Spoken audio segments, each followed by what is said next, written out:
1982 সাল। গ্রামে শিক্ষার আলো নেই বললেই চলে, আর জিন ঘটিত ঘটনা অহরহই ঘটে। আমাদের গ্রামে এবং আশেপাশের গ্রামে তখন অনেক বেহুলা পালা, যাত্রাপালা আর মাদারের গানের আসর বসত প্রতি রাতে। সেইবার শীতকালে পাশের গ্রামে মাদারের গানের আসর বসেছিল। প্রতিদিন সবার কাজ শেষে অনেক রাত ধরে সেই গানের আসর চলত। আমার বড় আব্বু সেদিন সকালেই প্ল্যান করেন আজ রাতে গান শুনতে যাবেন। সেই জন্য দিনের সব কাজ শেষ করে সম্পূর্ণ তৈরি হয়ে থাকেন রাতের জন্য। আমার দাদু জানলে তাকে যেতে দেবেন না এবং অনেক মারবেন, তাই ভয়ে তিনি আমার দাদিকে জানান আজ গান শুনতে যাবেন যেন কেউ জানতে না পারে, এবং তার রাতের খাবার যেন তার রুমে ঢেকে রাখা হয়। আর অনেক রাতে তিনি ডাকলে যেন দরজা খুলে দেওয়া হয় যাতে আমার দাদু কিছু টের না পান। ব্যাস, তিনি আমার দাদিকে সব বুঝিয়ে দিয়ে একাই বের হয়ে পড়লেন গান শুনতে। তখন গ্রামে কাঁচা রাস্তা দিয়ে সবাই চলাচল করতেন, আর যেহেতু রাতে বের হয়েছিলেন, এত রাতে তিনি কোনো ভ্যান পেলেন না, তাই তিনি সিদ্ধান্ত নিলেন হেঁটেই যাবেন। তিনি প্রায় 1 ঘন্টা হেঁটে সেই গানের আসরে উপস্থিত হন।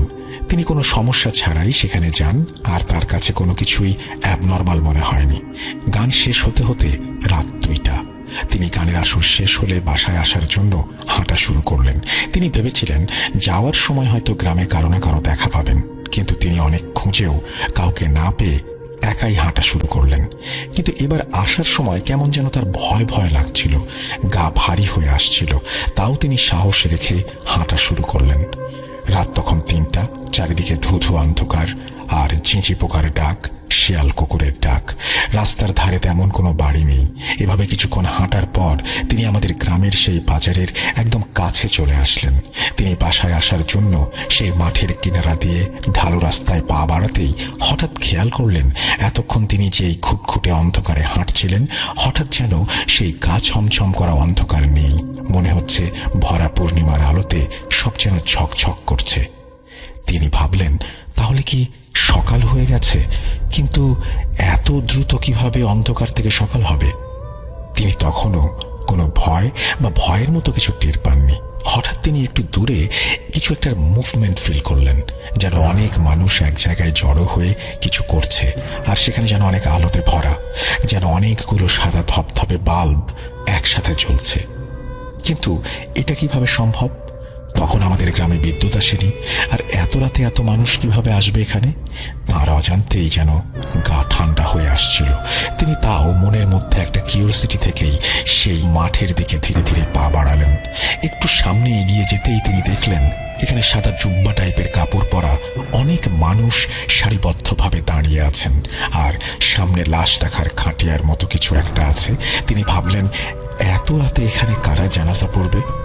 আর আমাদের গ্রামে আজ কেই বা মারা গেল? কই, সন্ধ্যায় তো কারো মৃত্যু সংবাদ শুনিনি। তার মানে তখনও কোনো অ্যাবনর্মাল কিছু ফিল হয়নি। তিনি ভাবলেন জানাজা তখন দাঁড়িয়েই যাই কাতারে। এইভাবে তিনি সেই লোকদের সাথে দাঁড়াতেই হঠাৎ খেয়াল করলেন পাশের লোকটা তার দিকে বারবার তাকাচ্ছে।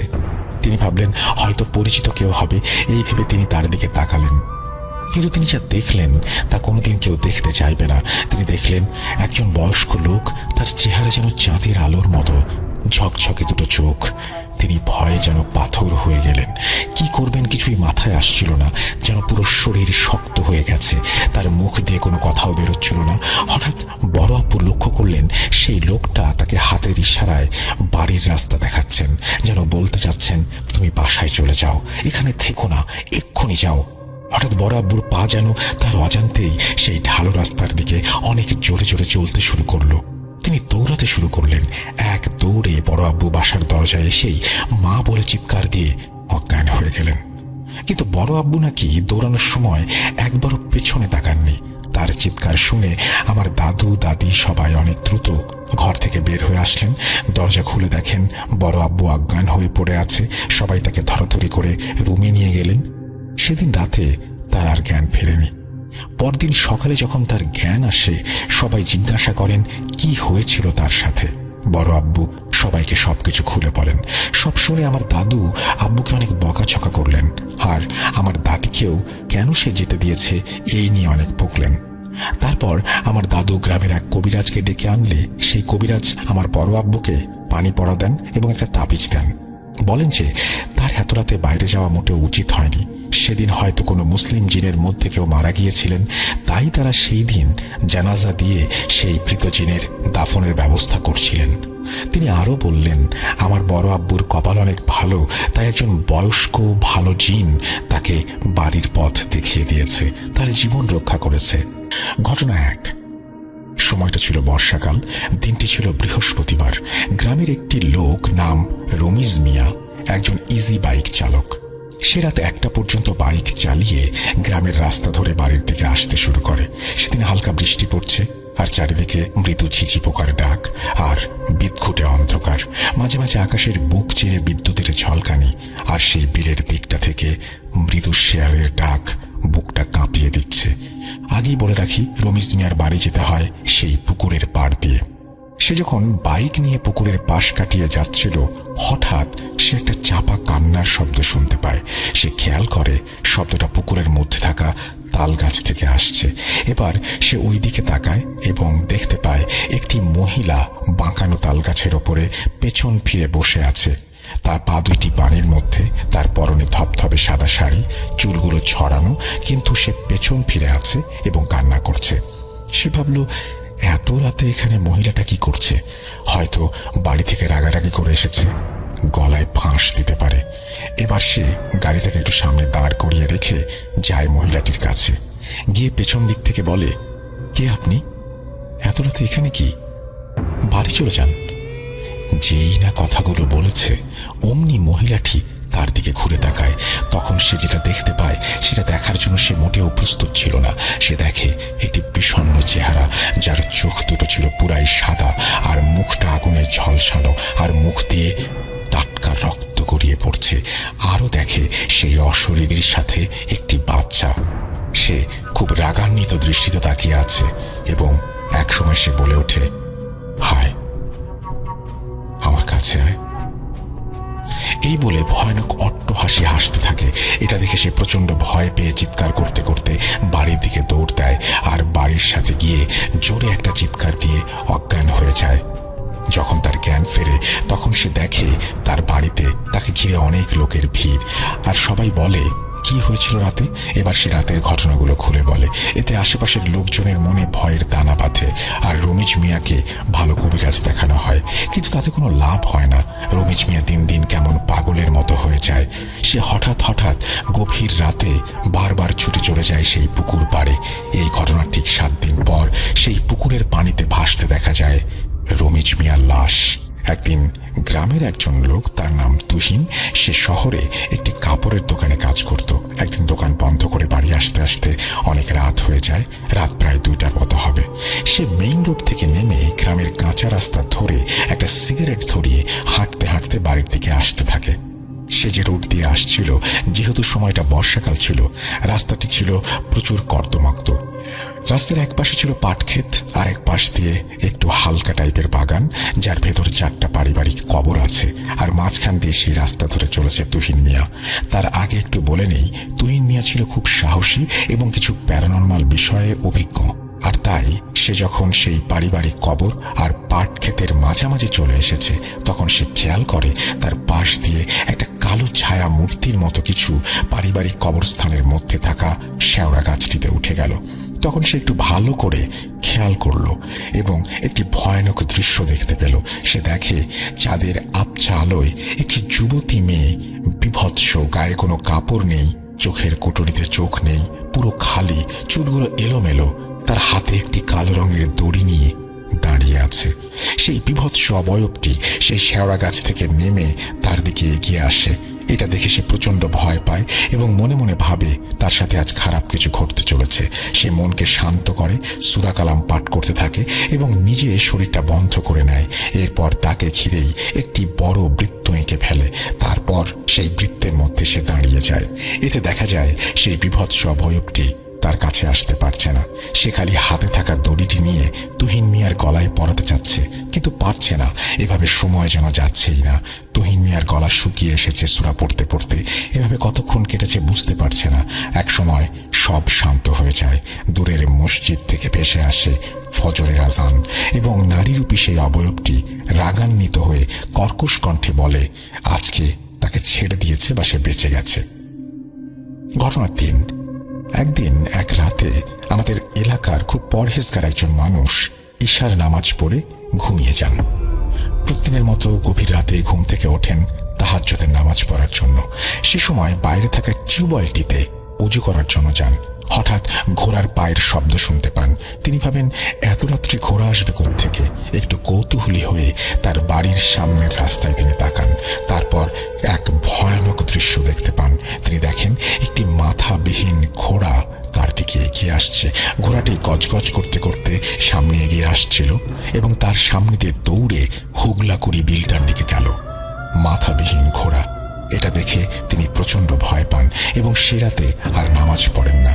পরবর্তীতে শোনা যায় এরকম দৃশ্য অনেকেই রাতে দেখেছে এবং খুব বাজেভাবে ভয় পেয়েছে। ঘটনা 4। একদিন রাতে আমাদের গ্রামের এক ব্যক্তি, তার নাম হাসান মিয়া, যার বাড়িটি ছিল বাঁশবাগানের কাছেই রাস্তার ধারে।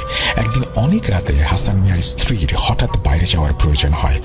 সেদিন বাইরে ছিল জ্যোৎস্না রাত। যেহেতু অনেক রাত, সে কারণে কাউকে না ডেকে একাই যান বাইরে। যখন তিনি রাস্তার পাশে থাকা টিউবওয়েলের কাছে এসেছেন, তখন একটু ঝুমুর বাজার শব্দ শুনতে পান। শব্দটা ক্রমাগত বাঁশবাগানের দিক থেকে বাঁচতে বাঁচতে হঠাৎ তার বাড়ির সামনে এসে থেমে যায়। এবার তিনি রাস্তার দিকে মুখ করে তাকান এবং যেটা দেখেন সেটা দেখার জন্য তিনি মোটেও প্রস্তুত ছিলেন না। তিনি দেখেন একটা লাল শাড়ি পরা যুবতী মেয়ে, যার চোখ দুটো মনে হচ্ছে জ্বলন্ত আগুনের পিণ্ড। চাঁদের আবছা আলোয় তিনি আরো দেখতে পান তার মুখটা অনেকটা মানুষের মতো, আবার অনেকটা শেয়ালের মতো তার দিকে এক দৃষ্টিতে তাকিয়ে আছে। এটা দেখে তিনি প্রচন্ড ভয় পান, একটা চিৎকার দিয়ে অজ্ঞান হয়ে যান।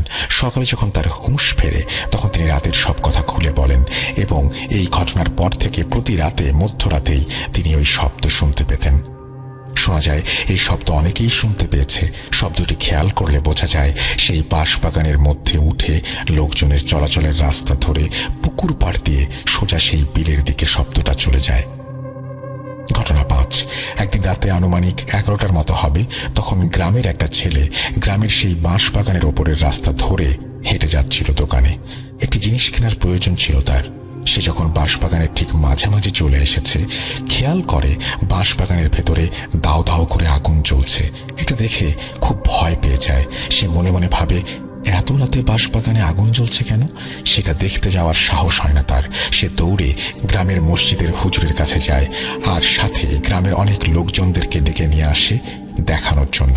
সবাই এসে এই দৃশ্য দেখতে পায়। হুজুর সহ সবাই যখন কাছে যায়, তখন সবাই দেখতে পায় বাঁশবাগানের ভেতরে থাকা একটি পুরনো কবরে আগুন জ্বলছে। সেটা দেখে সবাই অনেক ভয় পায়। সবাই বলে, হায় হায়, কি অলক্ষণে কাণ্ড। এবার হুজুর একটু এগিয়ে গিয়ে জোরে জোরে সূরা পাঠ করেন এবং 3 বার কবরটিতে ফু দেন। সাথে সাথে আগুন নিভে যায়। নিভে যাবার পর সবাই যখন বাড়ি ফিরে আসতে যান, তখনই সবাইকে অবাক করে দিয়ে কবরটিতে আবারও আগুন জ্বলতে শুরু করে। হুজুর সহ সকলেই অনেক ভয় পান এবং অনেকে সেখান থেকে দৌড়ে পালান। হুজুর আবার সেরকম দোয়া পড়ে ফু দেন এবং আগুন নিভে যায়। আবারও পেছনে ফিরে যাওয়ার সময় আগুন জ্বলে ওঠে। এরকম 3 বার একই ঘটনা ঘটে। শেষবার হুজুর যখন সূরা কালাম পড়ে আযান দেন, তখন আগুন নিভে যায়, আর আগুন ধরতে দেখা যায় না। সবাই তারপর সেখান থেকে চলে আসে, আর দিনের বেলাতেও কেউ ওই দিকটায় যায়। বয়স তখন মুর্শিদাবাদের একজনের সাথে পত্র মিতালি মারফত কথা হতো। তার নাম ছিল হেমন্ত। তারা 4 ভাই, কোনো বোন ছিল না। তাই হেমন্ত মামা আমার মাকে পত্র মিতালি সূত্রে বোন পাতিয়েছিল। তাদের ও তাদের মায়ের খুব ইচ্ছে ছিল আমার মাকে একটিবার চোখে দেখার। কিন্তু আমার দাদুর কড়া শাসনে মা একলা আলিপুর দুয়ার থেকে মুর্শিদাবাদ যেতে পারেননি। তাই পত্র মারফত কথা চলত। কিন্তু মাকে দেখার জন্যই ওই হেমন্ত মামার মা অধীর অপেক্ষায় ছিলেন। মনে মনে উনি যেন মাকেই নিজের মেয়ে ভাবতেন। যাই হোক, 2 বছর পর আমার মায়ের বিয়ে হয়ে যায়। হেমন্ত মামার মা কেন জানি না মাকে খুব দেখতে চাইতেন। তার জন্য সোনার কানের দুলও তৈরি করেছিলেন যে বিয়ের পর গেলে দেবেন। যাই হোক, মায়ের কখনো যাওয়া হয়নি। এরপর আমি হলাম। আমার যখন বয়স 2 মাস তখন আমার মায়ের মামাতো দাদা মুর্শিদাবাদে ট্রান্সফার হন ও মাকে নিমন্ত্রণ করেন। আমার বাবা যেহেতু ভারতীয় নৌবাহিনীতে ক্যাপ্টেন ছিলেন, সে সময় উনি যুদ্ধজাহাজ বিক্রমাদিত্যতে শ্রীলঙ্কা বর্ডারে ছিলেন। মা আমাকে নিয়ে ওই মামার বাড়িতে যান। তখন ওই হেমন্ত মামাদের বাড়ি বেশি দূর ছিল না বলে উনি সেখানেও গিয়েছিলেন।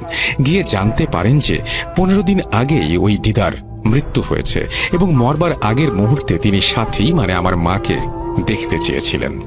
আমার মা এটা শুনে খুব কান্নাকাটি করেন। তো যাই হোক, হেমন্ত মামার বাবা মাকে অনুরোধ করেন কিছুদিন থেকে যেতে। মা 3 দিন থাকতে রাজি হন। প্রথম রাত্রে একটা বিরাট ঘটনা ঘটে যায়। মাঝরাতে মা হঠাৎ শুনতে পান যে পাশের ঘরে বাসনপত্র কে যেন মাটিতে আছড়ে ফেলছে। বলে রাখি, ওই হেমন্ত মামারা 4 ভাই একটা বড় ঘরে ঘুমাতেন। ওনাদের বাবা ওই দিদার ঘরে ঘুমাতেন, আর আমাকে ও মাকে বাড়িতেই নতুন একটি ঘরে থাকার ব্যবস্থা করে দিয়েছিলেন। তাই সাথেই রান্নাঘর লাগোয়া। আমার মা ছিলেন অসীম সাহসী ও তেজি মহিলা, কারণ শ্রীকৃষ্ণের মতো উনিও অষ্টম গর্ভ, তাই উনি কাউকে ডাকেননি। চুপ করে আমাকে বুকে নিয়ে শুয়েছিলেন। রান্নাঘরে অসম্ভব আওয়াজ শুনেও উনি চুপ করেছিলেন। হঠাৎ ওই রাতেই মায়ের বাথরুমে যাবার প্রয়োজন পড়ে, তো আমাকে মশারির ভেতর রেখে একাই টয়লেটে যান। পুরনো বাড়ি হিসেবে কলতলা থেকে জল নিয়ে যেতে হতো। মা যেই মুহূর্তে দরজা থেকে বেরিয়ে উঠোনে নামেন, সেই মুহূর্ত থেকে কে যেন তাকে অনুসরণ করতে থাকে। মা স্পষ্ট দেখতে পান যে লাল পেড়ে শাড়ি পরা মহিলা, কিন্তু খুব আবছা। মা কলতলা থেকে জল তুলছেন, সে যেন মাকে স্পর্শ করতে চাইছে কিন্তু পারছে না। সে মায়ের শরীর ঘেঁষে দাঁড়িয়ে আছে, মায়ের দিকে তাকিয়ে আছে, মাকে ধরতে চাইছে কিন্তু পারছে না। মা টয়লেটে যাওয়া থেকে বেরোনো অবধি সেই একই ঘটনা। যতক্ষণ মা বাইরে ছিলেন ততক্ষণ সেই ছায়ামূর্তি যেন তাকে প্রবলভাবে স্পর্শ করার চেষ্টা করছিল। গলার কাছে ধরতে আসছিল কিন্তু পারেনি। দরজা অবধি এসেছিল কিন্তু আপ্রাণ চেষ্টা চালাচ্ছিল। পরদিন মা হেমন্ত মামাকে ঘটনাটা বলেছিলেন। উনি খুব বকা দিয়েছিলেন ওনাকে না ডেকে একলা যাওয়ার জন্য। উনি কেঁদেছিলেন খুব, যে হয়তো হেমন্ত মামার মা আমার মাকে দেখার প্রবল বাসনা নিয়ে মরেছিল, তাই মৃত্যুর পর চেয়েছিলেন মাকে কাছে নিতে। মা পরদিন ওখান থেকে চলে এসেছিলেন। ঘটনা 2। আমার বাবার আদি বাড়ি বর্ধমান। আমার বয়স যখন 4 বছর তখন ওখানে ঘুরতে গিয়েছিলাম। তো আমাদের বাড়ি ছিল অনেক বড় বড়, উঠোনের এপার ওপার ঘর, পিছনের খালি জমি। তবে শুনেছি ওই জমিতে নবাব আমলে অনেক শিশুদের কবর দেয়া হতো। যাই হোক, আমি আর আমার মা রাত্রে ঘুমিয়েছিলাম। লাগোয়া ছোট ঘরে আমার জন্য দুধ রাখা ছিল পাম্প স্টোভের ওপর। আমাদের এই ঘরটায় জানালা ছিল একটা, সেটা বন্ধ ছিল, আর ছিল একটা খুব ছোট ভেন্টিলেটর, যেটা দিয়ে একটা কবুতর ঠিকভাবে যেতে পারবে না। যাই হোক, রাতের বেলা আমি বাথরুমে যাব বলে মাকে ডাকি। মা উঠোনের ওপারে বাথরুমে গিয়ে আমাকে বারান্দার কোণে বসতে বলেন। ওনার পেছনটা ছিল ঘরের দিকে। হঠাৎ আনেন উনি, এসে পুরো বাড়ি ঘুরে জানান যে একটা ভয়ানক কিছু আছে। উনি ছোট একটা সাদা কাগজে আরবি বা উর্দুতে কিছু একটা লিখে কাঁঠালের আঠা দিয়ে ঘরের দুয়ারে আটকে দিয়েছিলেন। উনি কোনো টাকা নেননি এর জন্য, ওনার গুরুর মানা আছে। সেদিনের পর থেকে আর কিছু হয়নি। তারপর ঠাকুমা ওই ঘরে ঠাকুর রাখতেন। ঘটনা 3। আমি তখন আমার মায়ের গর্ভে, 7 মাস গর্ভ মায়ের। আমার বাবা যেহেতু ভারতীয় নৌবাহিনীর ক্যাপ্টেন ছিলেন, তাই বেশিরভাগ সময় তিনি যুদ্ধজাহাজে থাকতেন। মা কোয়ার্টারে একাই থাকতেন। আমি আগেই বলেছি, আমার মা যেহেতু শ্রীকৃষ্ণের মতো অষ্টম গর্ভজাত, তাই উনি অসীম সাহসী, তেজি ও কিছু বিশেষ ক্ষমতার অধিকারী। তো উনি সে সময় বিশাখাপট্টনমে কোয়ার্টারে একাই ছিলেন। এই কোয়ার্টারটা একটু তাড়াহুড়ো করে নেওয়া হয়েছিল। বাবার ট্রান্সফার হয়েছিল, আর পরদিনই যুদ্ধ জাহাজ বিক্রমাদিত্যতে বাবা চলে যান মিয়ানমারের উপকূলে। মা একলা ছিলেন ওই কোয়ার্টারে। খুব গরম ওখানে। মা কোয়ার্টারে ঢোকার সময় লক্ষ্য করেন যে গোটা ঘরটা বেশ কালো, মানে দেয়ালগুলো ধোঁয়া জ্বলা কালো মতো। কিন্তু মা কাউকে কোনো কিছু বলতে পারেননি, কারণ ওটা ছিল 7 তলায়, আর ওই ফ্লোরে 2জন সাউথ ইন্ডিয়ান ব্যাচেলার ছাড়া আর কেউ থাকতো না। তো মা তাই জানতে পারেননি বিকালের পর থেকে কেমন একটা লাগতে থাকে মায়ের। মনে হয় ঘরটা যেন ধোঁয়া ধোঁয়া লাগছে। সন্ধেবেলা ক্যান্টিন থেকে বয় এসে খাবার দিয়ে চলে যায়। মা সমুদ্রের দিকে জানালার সামনে একটা আরাম কেদারায় বসেছিলেন। যত সন্ধ্যা বাড়তে থাকে মনে হয় ঘরটা যেন ধোঁয়ায় ঢেকে যাচ্ছে। মা যতবারই চোখ বন্ধ করার চেষ্টা করেন ততবারই মনে হয় কে যেন পায়চারি করছে ঘরে। ওই সময় মায়ের অ্যাডভান্স প্রেগন্যান্সি। মায়ের শরীর ভীষণ অস্থির লাগতে শুরু করে। মনে হয় চুরির শব্দ, কারো হালকা অস্থির পায়ের পায়চারি। চোখ বন্ধ করলেই মায়ের মনে হচ্ছে কেউ যেন তার পাশে এসে দাঁড়িয়েছে, মায়ের দিকে ঝুঁকে পড়ছে, মাকে ধরতে আসছে। মা ঘামতে শুরু করেন। ওনার গায়ে কেউ স্পর্শ করতে পারছে না, কিন্তু চেষ্টা করছে। মা খেতেও পারলেন না। সারা ঘরে সেই দপদপানি, আওয়াজ হচ্ছে ঝুপঝাপ। মা এই করে করে সারা রাত চোখ খুলেই রাখলেন। না খেতে পারলেন, না পারলেন ঘুমাতে। সারা রাত তার ঘরে তাণ্ডব আওয়াজ হলো, দাপাদাপি হলো। মাকে ধরার চেষ্টা হলো, কিন্তু ব্যর্থ হলো। ভোরের আলো ফুটতেই মা কোনো মতে চোখ খুলে জল দিয়ে ওই অবস্থাতেই বেরিয়ে। এরই মধ্যে ম্যাম ঢুকে বললেন ক্লাসে। ম্যাম ছিলেন তো, ও এর মধ্যে সবাই ম্যাম অ্যাটেন্ডেন্স করছেন, ও এর মধ্যে বিড়বিড় করে কি বলছে। আর ওকে ম্যাম ডাকছেন, বাট ও রেসপন্স করছে না। তো ম্যাম ওর সামনে গিয়ে দাঁড়ালেন। ওর ন্যাচারাল কি হয়েছে ওর বলে জিজ্ঞেস করে, ও কিছু বলছে না। ও জাস্ট এমনিতেই ভিডিও করে মানে বলছে। তা থেকে ম্যাম একটু ঘাবড়ে গেলেন। তো ম্যাম বেরিয়ে গেলেন। ম্যাম বেরিয়ে গিয়ে প্রিন্সিপাল ম্যামকে খবর দিলেন। প্রিন্সিপাল ওখানটায় আসলেন। এসে দেখলেন যে ও বসে আছে। ও ম্যামকে দেখে বলছে, আমি মিষ্টি খাবো। আমি কথাটা বাংলায় বলছি, বাট আমাদের ওখানটায় সবাই জানেন ব্যাঙ্গালোরের লোকাল ল্যাঙ্গুয়েজ কানাডা ল্যাঙ্গুয়েজ।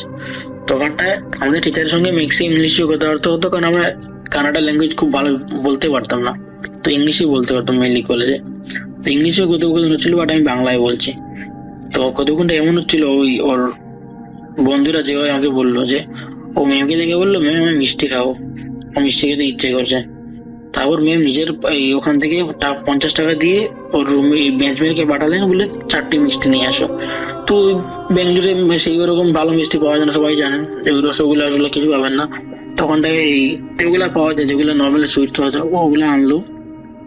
ও খেলো, খেয়ে বলতো জল খেলো। জল খেয়ে ম্যামকে থ্যাংক ইউ বললো। তারপর ও বসে কোরআন তেলাওয়াত করা শুরু করলো। তো মানে ও ছেলেটা ভালো, ও নামাজ পড়তো রোজ, ও ঠিকঠাক মতো ভালোভাবে পড়াশোনা করতো, সব ঠিকঠাক ছিল ওর। কিন্তু মানে ও এত ভালো যে মানে কোরআন তিলাওয়াত করতে পারে, তা আমাদের কেউ জানা ছিল না ওখানটায়। ছোট থাকলে ভাই জানেন যে সবাই সবাইটা জেনে যায় কি কিরকম ছেলে, ব্যবহার কিরকম, কি জানে। তো ওরটা জানা ছিল না। তো তা দেখে ম্যাম একটু ঘাবড়েলেন। তো তারপরই ম্যাম আমাদেরকে খবর দিলেন। তারপর আমরা ওখানটায় গেলাম। তারপর গিয়ে আমরা ওদের সঙ্গে যেটা জানতে পারলাম, তারপর ওরা ওই অ্যাপেলটা নিয়ে একটা ডাস্টবিনে ফেলে দিয়েছিল। তো আমরা যতক্ষণে গিয়েছিলাম তার মধ্যে ওর বন্ধুরা ওর সঙ্গে কথা বলছিল, যারা ছিল। মেয়েরা তো তখন ঘাবড়ে একদম শেষ। তো ছেলেরাই কথা বলছিল মেনলি। তো ওর সঙ্গে বলছিল ওর বন্ধুদেরকে, তোরা কি যাবি আমার সঙ্গে আমাদের বাড়ি? তোর বন্ধুরা বললো, হ্যাঁ এইবার ছুটিতে বাড়িতে গেলে অবশ্যই তোর বাড়িতে যাবো না কেন, বেড়াতে যাবো নিশ্চয়ই। বলে, না না আমি ওখানটার কথা আমার বাড়ি বলছি, যাবি তোরা, নিয়ে যাবো তোদেরকে, সন্ধ্যাবেলা আসবি, এরকম বলছিল। তো ওরা বললো কি বলছে, কি মাথা খারাপ হয়েছে না, এটাই ভাবছিল। তারপর ওরা ওকে ওই ক্লাসে সবাই ভয় পাচ্ছিল বলে নিচে নিয়ে গেল। তারপর আমাদেরকে ডাকলো। তারপর আমরা ওখান থেকে ওকে নিয়ে গেলাম। আমাদের ওখান থেকে মসজিদটা হেঁটে গেলে 2 মিনিট, খুবই কাছে ছিল। তো আমরা ওখানটায় গেলাম। দিনটা শুক্রবার ছিল, আগেই বলেছি। তো আমরা ভেবেছিলাম যে ইমাম সাহেবকে পেয়ে যাবো, কিন্তু পাইনি। ওখানটায় গিয়ে দেখি শুধু আমাদের মুয়াজ্জিন সাহেব আছেন। তো যাওয়ার সময় যে করো না, তা আমাকে একটু বলি। ও যাচ্ছিল ভালো। ও বললো যে আমাদেরকে বললো যে, সোহেল ভাই দেখো ওরা কি বলছে, আমি কি জানি কি বলছে, ম্যামকে কি বললো আমি জানি না, আমাকে বলছে মসজিদে নিয়ে যেতে, জুম্মার টাইম হয়নি, আমি স্নান করিনি, এখন কেন যাবো, জুম্মা তো 1টা, এখন তো বাজে বেলা 10টা, পরে গেলেই তো হতো না। তো আমি ওকে বুঝলাম, ঠিক আছে ভাই চল যাচ্ছি, দেখে আসি, মুয়াজ্জিন সাহেব ডেকেছেন তাই যাবো আমার ওখানটায়। তো গিয়ে মশা কি বললেন, তো মুয়াজ্জিন সাহেব দেখে বললেন হয়তো ওর সঙ্গে কিছু খারাপ কিছু লেগেছে বা কিছু হয়েছে ওর। তো উনি শুধু এটা পানি পোড়া দিয়ে দিলেন, বললেন যে জুম্মার টাইমে যখন আসবে ওকে নিয়ে আসবে, তখন এই মাসে থাকবেন, তখন উনি দেখে বলে দেবেন। তো ঠিক আছে, আমরা ওই তো একটা ঘটনা ওখানটায় বলি কি হয়েছে। ও আমরা বললাম মসজিদে চল, বললাম মসজিদে চল, ও রাজি হয়ে গেল, ঠিক আছে। বাট গেটে ঢোকার একটু আগে, মসজিদে ঢোকার আগে ও বেহুশ হয়ে গেল। ওখানটায় মসজিদ সাহেব আসলেন, তারপরে আমরা ওকে নিয়ে গিয়ে তারপরে একটু জল টল খাইয়ে ঠিকঠাক করে তারপরে উনি জল পড়া দিলেন ওকে, বেরিয়ে এলাম ওখান থেকে। তারপর যে ঘটনা হচ্ছে, আমি যেহেতু ভূত শুনি, তো সবারই একটু ওই ভূত কৌতূহলটা থাকে, তো সেটা আমারও ছিল। তো আমি কলেজে গিয়ে ওই অ্যাপেলটা কোথায় ফেলেছে ওরা, আমি ওটা দেখতে চাইলাম। তো আমি গিয়ে দেখি অ্যাপেলটা ওরা যে ডাস্টবিনটা ফেলেছে, তো ওখানটায় আরো অন্যান্য বিস্কিট ছিল, তারপরে ওই বেনানা পিল ছিল, ওগুলো সবগুলো ছিল।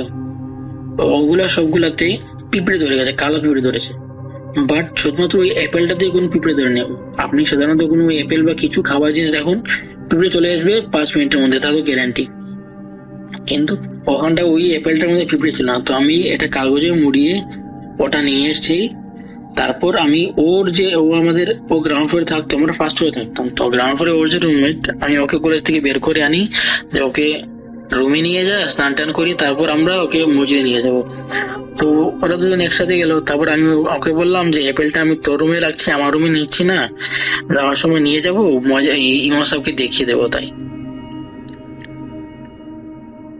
ভাগ্য ভালো, আমি ওই অ্যাপেলটার একটা ভিডিও করে রেখেছি, ওদের রুমে রেখে একটা ভিডিও করেছি আমার বন্ধুদের দেখানোর জন্য। এই আমার রুমমেট যারা ছিল, ক্লাসমেট যারা ছিল, সবাই তো ছিল না, ওদের দেখানোর জন্য ভিডিও করেছিলাম। সেটা আমি আপনাকে সেন্ড করে দেবো।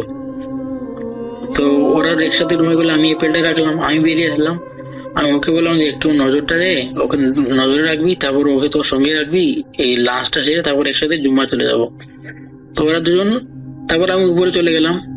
তারপর আমি যখন নিচে নেমে আসলাম জুম্মা যাওয়া বলে, তখন আমি ওদেরকে ডাকলাম। তো ও বলছে যে সোহেল ভাই, ওর রুমমেট যে ছিল, অ্যাপেলটা খুঁজে পাচ্ছি না, এখানটায় ছিল। আমি বললাম ছিল মানে? তো ও বললো যে দেখো, আমি আর ও তো একসাথে রুম থেকে বেরিয়ে লক করে গেছি, চাবি আমার সঙ্গে ছিল, ও স্নান করে আমার জন্য বাইরে দাঁড়িয়ে ছিল, আমি এসে রুম খুললাম, কিন্তু ও এখানটায় দাঁড়িয়ে, মানে ওই যেখানে জিম দিয়ে যেত, এখানটা কিছু পরিত্য জায়গা ছিল, পরিত্য ওখানটা খারাপ জায়গা নয়, মানে ওখানটায় জমি ছিল, এমনি পড়েছিল, সবাই যাতায়াত করতো, বাট ও ওখানটায় পেচ্ছাপ করেছিল। তো ও বলছিল পেচ্ছাপ করেছিল এতটুকু, আর কিছু নয়। তো আমরা সবাই বললাম যে হ্যাঁ, হয়তো ওখানটা কিছু এটা ছিল, ও পেচ্ছাপ করে হয়তো ওটা রেগে গিয়েছে, তাই ওর উপর আসর করেছে। তো রাসেল ভাই, এই ছিল ঘটনা। এই ঘটনা খুবই ভৌতিক নয় তা আমি জানি, জাস্ট একটা এক্সপিরিয়েন্স আমরা শেয়ার করলাম। অ্যাকচুয়ালি অনেকদিন ধরে শেয়ার করার ইচ্ছা ছিল, কিন্তু পারিনি। কর্মসূত্রে জানেন আমাদের এই নার্সিং স্টাফে তো বর্তমান সিচুয়েশন আমি বুঝতেই পারছেন এই প্যান্ডেমিকে, তো তার জন্যই। আর ইনশাল্লাহ যদি কোনোদিন বাংলাদেশে আসি, আপনাদের শোতে আসবো। আমার দাদি ছিলেন খুবই অসুস্থ, আমার আব্বু বিদেশে ছিলেন, এবং চাচারা ছিলেন অনেক ছোট আর কি, ছোট ছোট ছিলেন। কেউ মাদ্রাসায় থাকতেন, কেউ কারো বাসায় থেকে পড়াতেন, তার বিনিময়ে ঘুমাতেন, মানে এরকম আর কি। বাসা খুবই খালি ছিল, দাদা বাড়ি ছিল পুরোই ফাঁকা। তো আমার দাদির সাথে একজন চাচি থাকতেন। এই চাচির কিছু বদ অভ্যাস ছিল, যেমন তিনি দুপুরবেলা চুল খোলা রেখে তরকারি তুলতে, আমাদের গ্রামে একটা জায়গা আছে ক্ষেতের মতো, বিশাল বড় ক্ষেত, সেখানে তরকারি তুলতে যেতেন। উনাকে অনেকবার নিষেধ করা হয়েছে, উনি কারো কথাই শুনতেন না। তো এই চাচির হাজবেন্ড যে ছিল, সে আমাদের জমি দেখাশোনা করতো, বর্গা যেটা বলে আর কি, ওই টাইপের কিছু একটা। তো অনেক আগের ঘটনা, আমি আসলে শুনে শুনে, আমার ফুপুদের থেকে শুনেছি, আম্মু, আমার দাদি, সবার থেকে শুনে শুনে এই উনার সম্পর্কে একটা ঘটনা আমি পেয়েছি, আমাদের বাড়িতেই, দাদা বাড়িতেই ঘটা। খুবই সত্যি একটা ঘটনা, মানে একদম সবাই স্বীকার করেছে, সবাই বলেছে যে আমরা দেখেছি। তো ঘটনাটা এরকম, একদিন এটা ছিল রমজান মাসেই ছিল, শীত ছিল তখন, খুব বেশি শীত না, মানে হালকা পাতলা শীত ছিল।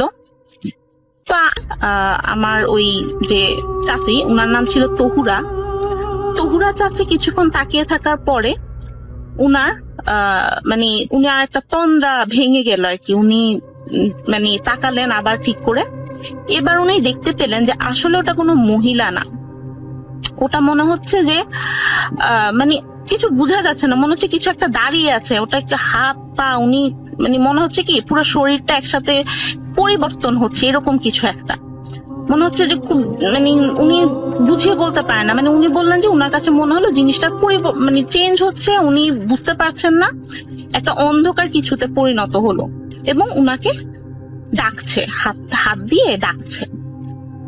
তারপর উনি তো মানে স্তম্ভিত হয়ে গেলেন। তারপরে উনার কাছে মনে হলো, মানে উনার কথা শুনে যা বুঝলাম, উনার কাছে মনে হলো যে উনি হাওয়ায় ভর করে সেই জিনিসটার দিকে এগিয়ে গেলেন। এরপর উনার কিছুই মনে নেই। আচ্ছা, এবার আমার দাদি আর আমার আম্মা যেটা বলেন যে উনারা তো একটা সময় মানে ঘুম থেকে উঠলেন, উঠে উনারা দেখলেন তহুরা চাচি নেই। উনারা ভাবলাম হয়তো বাইরে গেছে, আচ্ছা যেতেই পারে, হয়তো ওয়াশরুমে গেছে, হ্যাঁ সকালবেলার কোনো কাজকর্মের জন্য গিয়েছে। ওনারা উঠলেন, ওনারা উঠে অজু করতে যাবেন, এমন সময় এমন একটা হাওয়া বইলো, এমন একটা ঝড় হলো, গাছে গাছে বাড়ি খাচ্ছে। আমার দাদা বাড়ি আমি বলিনি, আমার দাদা বাড়ির পুরো পাশে পাশে পুরোটাই জঙ্গল, এখন একটু হলেও কমেছে, কিন্তু আমার আম্মার যখন বিয়ে হয় তখন পুরোই জঙ্গল ছিল, প্রচন্ড ভয়ঙ্কর একটা পরিবেশ ছিল এবং অজু দোয়া ছাড়া আমার আম্মা ঘর থেকে বেরই হতেন না। যাই হোক, তো প্রচন্ড ঝড় হচ্ছে, মনে হচ্ছে ঘরের ছাদের উপর ঠাস ঠাস করে মনে হচ্ছে যে তাল পড়ছে না ইট পড়ছে, কিছুই বোঝা যাচ্ছে না, প্রচন্ড শব্দ এবং মানে আমার দাদি আম্মু ঘর থেকে বেরিয়ে হতে পারলেন না। যাই হোক, ওনার ঘরে কিছু তোলা পানি ছিল, ওটা দিয়ে কোনো মতো উজু করে তাহাজ্জুদ সারলেন, ফজরের আজান দিল, ওনারা আজান পরে নামাজ পড়লেন। এরপরে মনে হলো মানে ভয় পেয়ে গেল, যারা পুরুষ ছিল সন্ধ্যা মার্কা তারা এগোলেন। আমার ছোট চাচাও ছিলেন, ছোট চাচাও আমাকে এই ঘটনাটা কিছুটা বলেছিলেন, উনার যা মনে আছে যে উনার সবাই এগোলেন। তারপরে মানে উনারা যখন এগোচ্ছেন তখন ওই জিনিসটাকে ঝুপ করে ঘরের মধ্যে ফেলে দেওয়া হলো। তো উনারা সবাই এগোলেন, এগিয়ে ঘর থেকে যাই হোক যে জিনিসটা সেটাকে উদ্ধার করলেন, উঠালেন। উঠানোর পর যখন ওটাকে মানে এত কাদা ছিল, মানে প্রথমে তো উনারা বুঝেনি নাই যে এটা কোনো মানুষ, হ্যাঁ এত কাদা ছিল, তহুরা চাচির সারা গায়ে এত ভারী ছিলেন উনি। উনাকে অনেক কষ্ট করে উঠানো হয় এবং পানি দিয়ে ধোয়া হয়, ধোয়ার পরে বোঝা যায় যে ও আচ্ছা এমনি আমাদের তহুরা চাচি। তারপর তো উনি পুরোপুরি মরমরই ছিলেন, হ্যাঁ পুরোপুরি প্রায় মরার অবস্থায় হয়েছিল। উনাকে উঠানো হয়, উনাকে হাত মালিশ পা মালিশ মানে যা যা করা যায় গরম করার জন্য, উষ্ণ করার জন্য চেষ্টা করা হলো। তারপর হুজুর এলো, কবিরাজ এলো, অনেক তদবির চললো। উনার আসলে দীর্ঘদিন তদবির চলেছে। এর মধ্যে বলে নিই একটা কথা, যে এই যে তহুরা চাচির সাথে এত ঘটনা ঘটলো, এ সময় কিন্তু উনি প্রেগনেন্ট ছিলেন, 3 মাসের প্রেগনেন্ট ছিলেন এবং উনার কিন্তু এই যে বাচ্চাটা এটা কিন্তু উনার নষ্ট হয়ে যাওয়ার কথা, কিন্তু বাচ্চাটা এখনো বেঁচে আছে। মানে সে তো এখন বড় হয়েছে, অনেক বড় হয়েছে, চাকরি বাকরি করে শুনেছি, তো সে কিন্তু মারা যায়নি, সে বেঁচে আছে। এবং তবে তহুরা চাচির আসলে একটা ক্ষতি হয়ে গেছে, উনি কিন্তু এখনো ওই ঘটনার পর 3 বছর পর্যন্ত উনি অসুস্থ ছিলেন। উনার বাচ্চাটাকে উনার ননদ দেখত, আর উনার এই যে দীর্ঘ সময় উনি অসুস্থ ছিলেন, উনাকে কিন্তু মানুষ অনেক পিছনে আবডালে আড়ালে আবডালে বিভিন্ন নামে ডাকতো, এর সমস্যা আছে, এর মাথায় প্রবলেম আছে, অনেক সমস্যা হয়েছে, অনেকে অনেক কিছু বলেছে। আর উনার এখন পর্যন্ত এখনো উনি বেঁচে আছেন। এখন উনার সাথে কথা বললে যেটা বুঝি, আমি স্কুলে যাই তো আমার এক ভাই আমাকে অফার করে যে তুই প্রতিদিন মাছ মেরে দিবি, আমি তোকে 300 টাকা দেব আর তোকে খাওয়ার জন্য অনেক মাছ দেব। তো আমি বলি ঠিক আছে, আমি তাহলে যাব। তো আমি মাছ ধরার জন্য স্কুল করে তারপরে চলে যাই বিকালের দিক, মানে 12টা 12:30 ওই দিক চলে যাই। যাওয়ার পরে তো আমি সারাদিন মাছ ধরি, মাছ ধরার পরে তো সন্ধ্যার সময় আমি মাছ বাড়িতে নিয়ে আসি। নিয়ে আসার পরে তো আমি যখন আসি, তো আসার সময় আসার পথে তো একটা পাওয়া যায় বাঁশঝাড়। তো বাজার ওইখান থেকে মনে হচ্ছিল অনেক একটা সুগন্ধীয় মাংসর বাসনা, মানে মাংসর গন্ধ পাওয়া যাচ্ছে।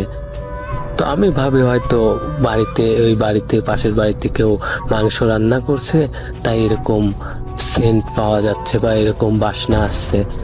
তো আমি কিছু না ভেবে তো তারপরে বাড়ি চলে আসি। বাড়ি চলে আসার পর প্রতিদিনের মতনই খাওয়া দাওয়া করে ঘুমিয়ে পড়ি। ঘুমিয়ে পড়ার পর তার পরের দিনও মাছ ধরার কথা ছিল। তো আমাকে সেই ভাইয়া বলে কি যে রাকিব, কাল তো পুষ্করণী সেচতে হবে, তো তোকে রাতে এখানে থেকে তারপর মাছ ধরতে হবে। তো আমি বলি ঠিক আছে ভাই, তাহলে রাতে আমি থাকবো, রাতে থেকে তারপর মাছ ধরবো। যেহেতু আমার মাছ ধরার নেশা, মাছ ধরার পরে ঘুমিয়ে পড়ি। ঘুমিয়ে পড়ার পর প্রথম দিন যাক ভালোই ছিল, বেশি একটা কিছু হয়নি। তারপরের দিন আমরা তো ওইভাবেই মাছ ধরি। রাত প্রায় 3টা পর্যন্ত মাছ ধরার পরে মাছ ধরার যে খাসা আছে আর কি, পাশের খাসা, আমাদের এই গ্রামের অঞ্চলে খাসা বলে, তো ওই খাসায় আমরা অনেক বড় বড় মাছ মানে পানিতে জিয়ে থুই, মানে যাতে মাছটা না মারা যায়। তো জিয়ে থোয়ার পরে মাছটা ভালো থাকে। তো আমরা যখন ঘুমিয়ে যাই সবাই, তো আমি একটা আওয়াজ শুনতে পাই, খটখট খটখট আওয়াজ, মানে কি যেন ভাঙছে সেরকম আওয়াজ।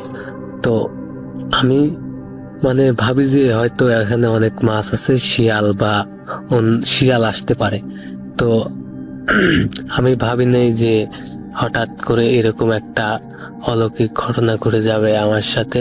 তো আমি যথারীতি ভাবছি যে হয়তো শিয়াল আসছে, তাই আমি একটু লাইটটা জ্বালিয়ে আবার অফ করে দেই। তো যখন সবাই ঘুমিয়ে পড়ছিল, তখন আমি ঘড়ির দিকে দেখি নাই কয়টা বাজে। তো আমি আবার ঘুমিয়ে পড়ি। ঘুমিয়ে পড়ার পর তারপরে সকালবেলা হয়ে যাওয়ার পরে তারপরে আমরা যে খাঁচায় মাছ রাখছিলাম, একদম বিশ্বাস করেন রাসেল ভাই, তো খাঁচার মুখ যেরকম আমরা বেঁধে রাখছিলাম একদম ওই রকমই আছে, কিন্তু খাঁচার মধ্যে একটাও মাছ নেই। আমরা যত মাছ রাখছিলাম একটাও মাছ নেই, শুধু মাছগুলোর মাথা আছে, শুধু কাটা মাথাগুলো আছে, তাছাড়া আর কিছুই নেই। তো আমরা ভাবি যে হয়তো কেউ এটা শয়তানি করে করছে বা আমাদের সাথে শত্রুতাই করে করছে। তো আমরা কিছু ভাবি না, আমরা যথারীতি মানে এটা নিয়ে আর মাথা ঘামাই না, যেহেতু ওইখানে অনেক অল্প মাছ ছিল, সেই জন্য আমরা কিছু ভাবি না। তো তারপরের দিন আমরা প্রায় রাত 2:30টা পর্যন্ত মাছ ধরার পরে ঘুমিয়ে যাই। ঘুমিয়ে যাওয়ার পরে তো আবার রাত্রে একটা শব্দ শুনতে পাই, কর্মর শব্দ। তো আমি ভাবছি যে হয়তো শিয়াল আসছে, সেই জন্য খাঁচার উপর পড়ার পরে অটোমেটিকলি মাছগুলো খাঁচার মধ্যে থেকে কোনো মুখ খোলা ছাড়াই বের করে শুধু মাছটুকু ছাড়িয়ে মাথা রেখে খেয়ে ফেলে। মানে বোঝা যায় না, কিন্তু মানে দূর থেকে বোঝা যাচ্ছে যে খাচ্ছে আর কি। মানে একটা কিরকম আলো, আগুন যেরকম লাল, সেরকম আলো এসে বোঝা যায় যে মাছগুলো খাচ্ছে। তো আমি আমার সেই ভাইকে বলি যে ভাই, জোরে লাইট মারবো। তো সে বলে না, লাইট মারার দরকার নাই, তুমি এইখানে থাকো, আমি দেখে আসি ওখানে কি। তো আমি যথারীতি বড় ভাই তার কথা মতো সেখানে বসে থাকি। তো আমি প্রায় 10 মিনিট বসে থাকার পরে 20 মিনিট চলে যায়, 30 মিনিট হয়ে যায়, এভাবে 1 ঘন্টা হওয়ার পরে তারপরে যেহেতু ভাই ফিরে আসছিল না, আমি সামনের দিকে ডোবার দিকে যাই। তো আমি যাওয়ার পরে দেখি যে ভাই অজ্ঞান হয়ে পড়ে আছে ডোবার মধ্যে, মানে মাথা মানে কাদা মাটি লেগে আছে, অনেক নাক দিয়ে রক্ত পড়ছে। তো আমি তো ভাইকে মানে যে জাগানোর চেষ্টা করি, পারি না। আমি অনেক ছোট ছিলাম, তো আর 2জন ছিল, মানে আমরা যেখানে থাকতাম একটা ছোট ঘর, সেইখান থেকে 2জনকে ডাক দেওয়ার পরে তো 2জন এসে ধরার পরে তারপর নিয়ে গিয়ে তারপর যেহেতু ঠান্ডা ছিল, তা হাত পা মানে যে ঘষে ঘষে গরম করার চেষ্টা করি। তারপর সকালে জ্ঞান ফেরার পর আমি ভাইকে জিজ্ঞেস করি যে ভাই তোমার সাথে কি হয়েছিল। তো বলে যে আমি যখন ওইখানে যাই তো দেখতে পাই একটা কালো অবয়ব আমার সামনে মাছ মাছ দাঁত দিয়ে চিবিয়ে চিবিয়ে খাচ্ছে। তো আমি কে কে জিজ্ঞেস করার পরে সে আমাকে 2 হাত দিয়ে কাঁধার উপর একটা জোরে আছাড় মারে। তো আমি তখনই সেন্সলেস হয়ে পড়ে যাই। তো আমার আর কিছুই মনে নাই। তো ভাই ঘটনাটা এখানে হলো ওই মহিলাকে স্বপ্নে বারে বারে দেখানো হচ্ছিল যে যে আমার জিনিস আমাকে ফেরত দিয়ে দাও, না হলে তোমার পরিবারের ক্ষতি হবে। মহিলা নাসির বান্দা উনি আর ওগুলো ফেরত দেনে। এরপর থেকে ওই মহিলার বাড়িতে একটা পর একটা অঘটন করতে থাকে। প্রথমত তার মেয়ে অসুস্থ হয়ে মারা যায়, তারপর তার স্বামী এক এক করে সবাই মারা যেতে থাকে। তারপর লাস্টে ওই মহিলাটাও মারা যায়, যেটা জানতে পারি ওই সামান্য একটা বাটির জন্য। তারপর ওই বাটিটা পুকুরে ফেরত দেওয়া হয়। এরপর থেকে যে ওই জিনিসপত্রগুলো ডুবে যায়, এরপর আর কেউ চাইলে পায়নি, এরপরে কোনোদিন আর বেশিও ওঠেনি। যাই হোক, 2016 সালে ঘটনা আমি চলে আসছি, যেটি আমার নানার সাথে ঘটেছিল। ওই পুকুরকে নিয়ে আমার নানা ওই পুকুরটি পানি সেচে দেখতে চেয়েছিল যে ওখানে কি আছে বা কি সমস্যা। তার জন্য সে 16টি পাম্প লাগিয়েছিল পুকুরটি সেচার জন্য, কিন্তু সে পারেনি। শেষ পর্যায়ে যখন আটু সমান পানি ছিল, মাঝখানে একটি কুয়া দেখা গেছিল, যেটা অনেকে নলকূপ বলে, যেটা কূপ বলে। এক এক দেশে এক এক রকমের ভাষা, যেটা আমরা যেটা বলি কুয়ো বলি। পুকুরে মাঝখানে একটা কুয়ো দেখা যায়। ওই সব পানি সেচে ফেলেছিল, কিন্তু কুয়োর পানিটা সেচতে পারেনি। 2003 আমি তখন 8ম শ্রেণীতে পড়াশোনা করি। পড়াশোনায় মনোযোগ একেবারেই কম। প্রেমটা ছিল ব্যাট বলের সাথে, পড়াশোনা কখনোই করতাম না। শুধুমাত্র নামেই ছিলাম ছাত্র, বাস্তবে নয়। সারাক্ষণ ক্রিকেট খেলা নিয়ে ব্যস্ত থাকতাম। এর জন্য মা, বাবা, বড় ভাই কিছু না বললেও মেজো ভাই আমাকে অনেক শাসন করত। আমি যখন একা থাকতাম তখন সে আমাকে অনেক বেশি পেটাতো, অনেক সময় অজ্ঞান হওয়ারও নজির আছে। যা হোক, এসব কথা বলতে চাচ্ছি না, তবে একটা কথা না বললেই নয়, আমি ছিলাম অত্যন্ত সাহসী, যা এলাকার সকলেই কম বেশি অবগত ছিল। আসলে ভয় শব্দটা আমার ব্যক্তিগত ডিকশনারিতে ছিল না। একদিন রাতে আমার ঘরে হঠাৎ ঠক ঠক শব্দ। তখন 10টা। যেহেতু আমার বাসা প্রত্যন্ত এক গ্রামে, তাই বিদ্যুৎ তখন আমাদের গ্রাম পর্যন্ত পৌঁছয়নি। হ্যারিকেন ছিল আমাদের আলো পাওয়ার প্রধান উপায়। আমি হ্যারিকেনের পাওয়ার বাড়িয়ে দিলাম এবং দরজার কাছে গিয়ে দরজা খুললাম। দেখি 15 বছরের এক কিশোর আমাকে জিজ্ঞেস করছে, তুমি কি রুদ্র? আমি বললাম, জি আমি রুদ্র।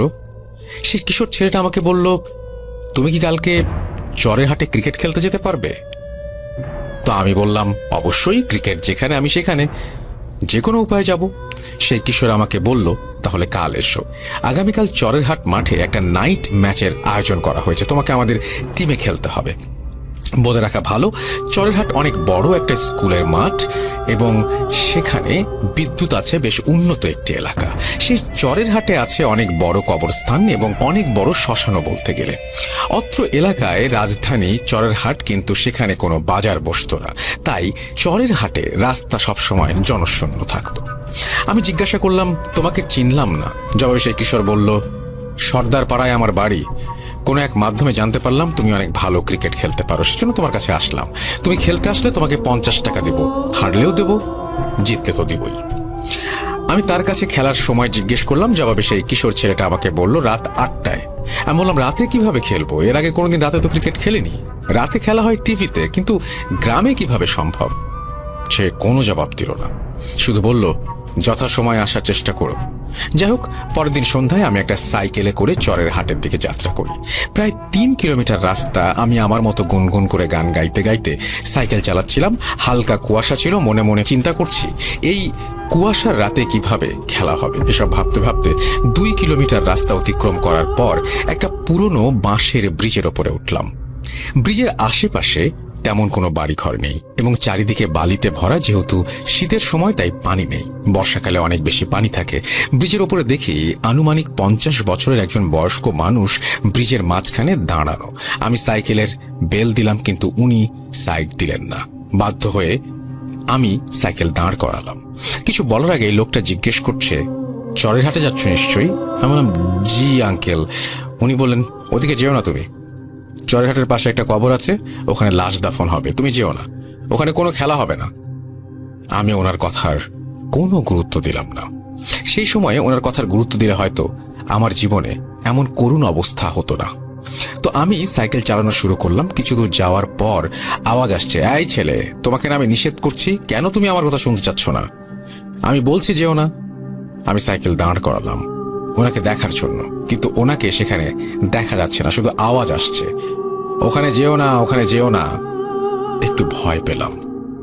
রাস্তা জনশূন্য, শীতের রাত, মাঝারি কুয়াশা। আমি আর আগু পিছু কিছু না ভেবে সাইকেল চালিয়ে চরের হাট পৌঁছালাম। চরের হাটে গিয়ে দেখি কোনো কিছুই নেই, নেই কোনো আয়োজন, কি শুনশান নীরবতা, মাঝে মাঝে শেয়ালের ডাক। আমি বিস্মিত হলাম, তাহলে ওই লোকটার কথাটাই ঠিক ছিল। এসব ভাবতে ভাবতে সাইকেলে উঠে রওনা দেব, এমন সময় রুদ্র বলে ডাক দিল সেই কিশোর, তুমি কোথায় যাচ্ছ? আমি বললাম, কোনো খেলোয়াড় নেই, লাইট নেই, এখানে কোথায় খেলা হবে? সেই কিশোর ছেলেটা বলল, আমার সাথে এসো। এরপর আমি বললাম, তুমি আমার সাথে দুষ্টুমি করছো কেন? আমি খেলতে যেতে পারবো না। তখন ছেলেটা বড় বড় চোখ করে আমার দিকে তাকিয়ে আছে দেখলাম, আর বলছে, তোমাকে যেতেই হবে। সেই কিশোর ছেলেটা আমাকে বাধ্য করলো তার সাথে যেতে। পথিমধ্যে তাকে আমি জিজ্ঞেস করলাম আমাকে কোথায় নিয়ে যাওয়া হচ্ছে। সে কিছুই বলল না, বলল, চলো। যাওয়ার সময় রাস্তায় অনেক প্রশ্ন করলাম, কিন্তু আমার ছুড়ে দেয়া প্রশ্নের যথাযথ জবাব না দিয়ে শুধু বলছে, আমার সাথে চলো। আমি একটু চালাক, বললাম, সাইকেলটা ওখানে আছে, আমি গিয়ে একটু নিয়ে আসছি। সে আমাকে বলল, ওইখানেই থাক, আমি কোনো ক্রমেই তার রাতেই তোমাকে সেই কবর থেকে সেই লাশটা তুলে আনতে হবে। এই কথা শুনেই আমি অজ্ঞান। জ্ঞান ফিরে দেখি সেই বয়স্ক লোকটা আমার সামনেই মেঝেতে। আমি কেঁদে কেঁদে বললাম, আঙ্কেল, আমাকে বাড়ি যেতে দেন, আমার মা অনেক চিন্তা করবে। উনি কোনো কথার পাত্তাই দিলেন না, উল্টো খেপে গিয়ে বললেন, লাশ তোমাকে তুলতেই হবে, চলো, তাড়াতাড়ি চলো, কোনো উপায় নেই। আমাকে বললেন, দেখো, ওখানে একটা জায়নামাজ আছে, ওটার উপরে দাঁড়াও। আমি বাধ্য হয়ে সেই জায়নামাজের উপরে দাঁড়ালাম। কিছু বুঝে ওঠার আগেই আমি সেই চরের হাটের কবরস্থানে উপস্থিত। চিন্তা করলাম পালিয়ে যাই, কিন্তু সাইকেল তো সেই বাড়িতে, যাব কিভাবে? সাইকেলের চিন্তা বাদ দিয়ে দিলাম দৌড়, পালিয়ে যাই, দৌড় দিলাম। এমন সময় একটা আওয়াজ, কই যাচ্ছিস? লাশ না তুলে দিয়ে গেলে তোকেই লাশ হতে হবে।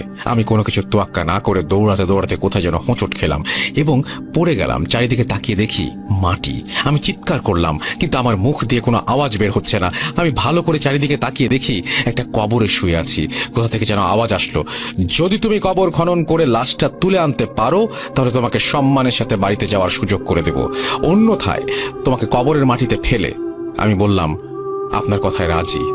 তাড়াতাড়ি আমাকে তোলেন। আওয়াজ আসলো, চেষ্টা করো, উঠে আসতে পারবে। যেই কথা সেই কাজ। আমি কবর থেকে উঠে আসলাম। চেয়ে দেখি একটা সাদা কাপড়ে মোড়ানো লাশ। আমি তাহলে এতক্ষণ এই লাশটির উপরে শুয়েছিলাম। এই দৃশ্য দেখে আমি আবারও জ্ঞান হারিয়ে ফেলি। জ্ঞান ফিরলে দেখি আমি সেই জায়গাতে রয়েছি। পুনরায় আওয়াজ আসছে, তোমাকে লাশটা তুলতে হবে, যদি না তুলতে চাও তাহলে সেই লাশের সাথে তোমাকে জীবন্ত কবর দেয়া হবে। আমি বললাম, আমাকে কি করতে হবে বলে দেন। দেখি হঠাৎ 5টা সাদা পাঞ্জাবি পরিহিত লম্বা মানুষ আমার কাছে এসে দাঁড়ালো। ওনারা বলল, আমরা যেভাবে বলবো সেভাবে কাজ করো। আমার হাতে একটা কোদাল দিয়ে বলল, এই জায়গাটা খনন করো। আমি তাদের কথা মতো খনন করছি। যদিও বা এই দুনিয়াতে আমি নেই, আমি ভাবছিলাম, তারপরও বাধ্য হয়ে খনন করছি। কবর খনন শেষ করে সেই লোকগুলি আমাকে বললেন, কবরে নেমে পড়ো, এরপর কোমরের দিকে ধরে লাশটি কাঁধে নাও। আমি বললাম, একা পারবো না। জবাবে তারা বলল, না পারলে সেই লাশের ওপর শুয়ে পড়ো। আমি বললাম, আপনারা 5টা মানুষ দাঁড়িয়ে দেখছেন। জবাবে ওনারা বলল, এই ছেলে, আমরা মানুষ হলে তোমাকে প্রয়োজন পড়তো না, যা বলছি তাড়াতাড়ি করো। কি আর করার। তাদের কথা মতো লাশের কোমর ধরে কাঁধে তুলে সেই মুহূর্তে লাশ থেকে অনেক সুন্দর ঘ্রাণ বের হচ্ছে এবং আমার কাছে মনে হচ্ছে সদ্য দাফন করা হয়তো কোনো লাশ, অথচ লাশটি 7 দিন আগে দাফন করা হয়েছে। যাই হোক, লাশটি কাঁধে নিয়ে উপরে উঠতেই দেখি লাশের কফিন নিয়ে কয়েকজন দাঁড়িয়ে আছেন এবং তারা বললেন, এই কফিনের উপর লাশটি রেখে দাও। আমি তাদের কথা মতো কাজ করলাম। এরপর দেখি অনেক সাদা পাঞ্জাবি এবং টুপি পরিহিত অনেকগুলো মানুষ সারিবদ্ধ হয়ে দাঁড়িয়ে আছে নামাজের কাতারের মতো করে। 4 জন মানুষ লাশের কফিন কাঁধে নিয়ে অন্য এক জায়গায় নিয়ে জানাজা পড়ানোর জন্য রেখে দিল। জানাজা শুরুর সময়ে অনেকেই বক্তব্য দিলেন, কিন্তু সেটা আরবি ভাষায়, এজন্য আমি কিছু বুঝতে পারলাম না। বক্তব্য শেষে জানাজা ইমামতি করলো সেই ছেলের বাবা। এই মুহূর্তে আমার কোনো ভয় ছিল না, কারণ চারিদিকে অনেক মানুষ, যদিও বা তারা সকলেই জিন, তবু আল্লাহ হয়তো ওনার গায়েবী মদত দিয়ে আমার ভয় কাটিয়ে দিয়েছেন। জানাজা শেষ হলে পুনরায় আমাকে লাশটা কবরে রাখতে বললেন। আমি কষ্ট করে লাশটা কবরে রেখে দিলাম। কোনো সাহায্য করলো না কেউ। এর মধ্যে একজন বলল, বাবা, আমাদের ক্ষমতা নেই মানব জাতির কোনো মৃত ব্যক্তির গায়ে হাত দেওয়ার। আমি একাই লাশটি কবরে রেখে দিলাম। আমার চারপাশে অসংখ্য মানুষ দোয়া কালাম পড়ছে, কিন্তু তাদের হাত দিয়ে কোনো কাজ করছে না। তবে সেই মুহূর্তের কথা ভাবলে মনে হয় কোনো এক অদৃশ্য শক্তি আমাকে সাহায্য করেছে। না হলে সেই একাই একটা লাশ কবর থেকে তুলে পুনরায় সেটা কবরে স্থাপন করা আমার পক্ষে সম্ভব ছিল না। যে কাজ 5-6 জন মানুষ মিলে করে, সেটা কিভাবে একাই সম্পন্ন করলাম আমি জানি না। এই একাই মাটি চাপা দিয়ে দাফন সম্পন্ন করলাম। লাশ দাফন শেষে আমি আমার আশেপাশে যে সকল মানুষ ছিল, মুহূর্তে তারা লাপাত্তা, একটা মানুষও নেই আমার আশেপাশে। সেই মুহূর্ত থেকে আমার অনেক ভয় হচ্ছিল। ভয় আর ভয়, সেই সন্ধ্যা থেকে ভয়ই শুরু হয়েছে। ভয় পেয়ে কি লাভ, বেঁচে আছে এটাই বড় কথা। যেই কথা সেই কাজ, গায়েবী আওয়াজ, একটু সামনে যাও, তোমার সাইকেল আছে, সেটা নিয়ে বাড়িতে চলে যাও। এরপর এই ভালো কাজের প্রতিদান আল্লাহ তোমাকে দেবেন কোনো একদিন। এই কথাগুলো বলার পর আর কোনো আওয়াজ আসলো না। যাই হোক, একটু সামনে গিয়ে দেখি আমার সাইকেল একটা গাছের সাথে হেলান দিয়ে রাখা। আমি সাইকেল সামনে নিয়ে গেলাম এবং পুষে পড়লাম সাইকেলটাতে। বাড়ি যাওয়ার চিন্তা করলাম। এমন সময় পুনরায় একটা আওয়াজ আসলো, আজ রাতে তোমার সাথে যা ঘটলো কারো কাছে বলবে না। যদি কেউ জানতে পারে তুমি ক্ষতিগ্রস্ত হবে। আমি কিছুক্ষণ অপেক্ষা করলাম। কোনো আওয়াজ না আসায় আমি রওনা দিলাম। বিপদ যেন পিছু ছাড়ছে না। ঘটনা এখানেই শেষ হতে পারত, কিন্তু সেই ব্রিজের কাছে যাওয়ার পরে সেই বয়স্ক লোকটা আমার সামনে এসে দাঁড়ায়, যিনি চরের হাটে যেতে আমাকে নিষেধ করেছিলেন। উল্টো দিকে দাঁড়িয়ে আমাকে বলছেন, তোমাকে নিষেধ করা সত্ত্বেও তুমি চরের হাট কেন গিয়েছো? আমি বললাম, ভুল হয়েছে, বুঝতে পারিনি। উনি আমাকে বললেন, তোমার কোনো ক্ষমা নেই, আজ তোমার শেষ রাত। একথা বলেই মুহূর্তে তার আকৃতি পরিবর্তন করে সেই মুহূর্তে সেই বয়স্ক লোকটা মাথা ছিল না এবং চোখ দুটো বুকের ওপর এবং হাত ছিল একটা পা। এটা দিয়ে সে বিকট চিৎকার করে আমার দিকে তেড়ে আসছে এবং বলছে, এটাই তোর শেষ রাত, মৃত্যুর জন্য প্রস্তুত হরে মানব সন্তান। এই কথাগুলো যে কি পরিমাণ ভয়াবহ ছিল তা আমি ছাড়া উপলব্ধি করার ক্ষমতা আর অন্য কারণেই। সেই ভয়ানক কথা এবং দৃশ্য দেখে আমি অজ্ঞান হয়ে যাই এবং সেই সাথে আমার জীবনের কালো রাতের সমাপ্তি ঘটে। পরের দিন আমি আমাকে বিছানায় আবিষ্কার করি। দেখি আমার কাছে আমার মা বাবা বসে আছে এবং বাড়িতে অনেক মানুষ, অনেক দূর থেকে বড় বড় কবিরাজগণ এসেছেন। তারা আমার জ্ঞান ফেরার অপেক্ষায় আছেন। আমার বাবাকে এবং আমার মাকে কবিরাজগণ বলেছিলেন তার জ্ঞান ফেরার পর কোনো কিছু জিজ্ঞেস না করতে। যাই হোক, যেই কথা সেই কাজ। মা বাবা আমাকে কোনো কিছু জিজ্ঞেস না করে সরাসরি কবিরাজদের জ্ঞান ফেরার বিষয়টি জানলেন। 4 জন কবিরাজ আমার কাছে এসে জিজ্ঞেস করলো আমি ব্রিজের ওপর কিভাবে গেলাম। আমি কবিরাজগণকে সবকিছু খুলে বললাম। তারা একথা শুনে হতভম্ব হয়ে গেল। আমি বললাম, এসব কাজ কিভাবে করতে সক্ষম হলাম? মাত্র 14 বছরের একটা কিশোরকে এত কিছু কিভাবে সম্ভব হলো? যাই হোক, তখন কবিরাজগণ একটা ঘটনার কারণ উদ্ঘাটন করার সিদ্ধান্ত গ্রহণ করলেন। তুলারাশির কাউকে নিয়ে আসতে বললেন। অনেক খোঁজাখুঁজির পর একটা 25 বছরের যুবকের সন্ধান পাওয়া গেল। তার ওপরেই কবিরাজগণ জিন ভর করানোর সিদ্ধান্ত গ্রহণ করলেন এবং অনেক মন্ত্র পাঠ করে সেই যুগ চাইলেন, তুমি কেন বলতে চাচ্ছ না? জবাবে জিনটি বলল, তারা